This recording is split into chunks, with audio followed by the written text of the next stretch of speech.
Welcome to fifi TV. We are back again with the latest gossip. Nyaya dziri kupisa dziri kutenderera pasocial media. Pane mukomana angaendeswa kukoti nhasi, asi koti yazviramba ichiti aiwa mukomana ngaabhadhare 50 US bail abude zvake, mushure mekunge koti yaudzwa nemukomana wekuti aiwa inini hongu handirambi ndakadanana nafifi tikarambana, asi handisi ndakalikisa mavideos nemapictures anga achitenderera all over social media.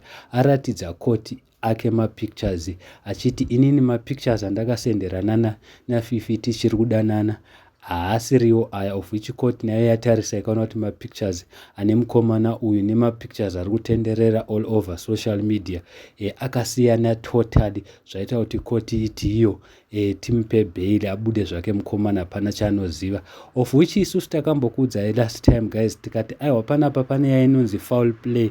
Mai Titi ndio vakakonzeresa, ndio vakajoinisa mwana wavo chiwebsite chiya chinonzi only fans, chiwebsite chelulalula, chiwebsite chinoposta vanhu vasina kupfeka. That is why muchiona mapictures acho achionekera ari organized. Ndimai Titi vakajoinisa vachiitira kuti vabhadhare zvikwereti zvavo, nekuti vanga vane zvikwereti nekuvaka imba. Hapana ine imwe nzira, zvese zvakutaurwa rato drama because mukomana zviramba.